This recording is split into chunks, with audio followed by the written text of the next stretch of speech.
వైఎస్ఆర్ హయాంలో హంద్రినివా ప్రాజెక్టు 90% పూర్తయిందని ఏపీపీసీసీ అధ్యక్షులు వైఎస్ షర్మిల అన్నారు. అధికారంలో వస్తే ప్రాజెక్టు పూర్తి చేసి 127 చెరువులకు నీళ్లిస్తామని చెప్పిన వైకాపా హామీని మరిచిందని విమర్శించారు.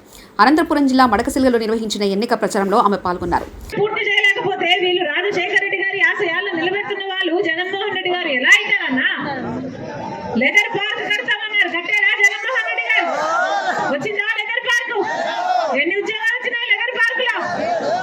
అవుటర్ రింగ్ రోడ్ కడతానన్నారు జగన్మోహన్ రెడ్డి గారు, వచ్చిందా?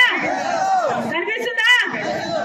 మరి ఎందుకన్నా నమ్మి ఓట్లేస్తే ఒక్క మాట కూడా నిలబెట్టుకోకపోతే మరి జగన్మోహన్ రెడ్డి గారికి మళ్ళీ మళ్ళీ ఎందుకు ఓట్లేయాలి? పులి సింహం అని చెప్పుకుంటున్న వాళ్ళు బీజేపీని చూస్తే పిల్లుల్లా తయారయ్యారు. వీళ్ళ రాజశేఖర రెడ్డి గారి వారసులు. ఎలక్షన్లు వచ్చాయి, ఓట్లు వేసే సమయం వచ్చింది. అందుకే చెప్తున్నాం, ఆలోచన చేసి ఓటు వేయండి. మీ డబ్బులే మీ చేతుల్లో పెడుతున్నారు, మంచిదే. కానీ ఓటు మాత్రం ఎవరికి వేస్తున్నామని మీ మనస్సాక్షి చెప్పాలి. ఓటు అనేది మీ చేతుల్లో ఉన్న ఆయుధం.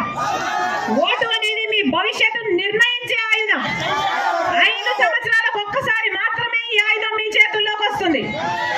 ఓటు అన్నది వృధా చేసుకుంటే మీ భవిష్యత్తే కాదు, మీ బిడ్డల భవిష్యత్తును కూడా మీరు నాశనం చేసిన వాళ్ళు అవుతారు. కాంగ్రెస్ పార్టీ అధికారంలోకి వచ్చిన వెంటనే 10 సంవత్సరాల ప్రత్యేక హోదా వస్తుంది. మన ఆంధ్రప్రదేశ్ 2 లక్షల వరకు రైతులకు రుణమాఫీ చేస్తున్న రూపాయలు, 5 సంవత్సరాలకు 5 లక్షల రూపాయలు ప్రతి పేదింటికి ఇస్తుంది కాంగ్రెస్ పార్టీ.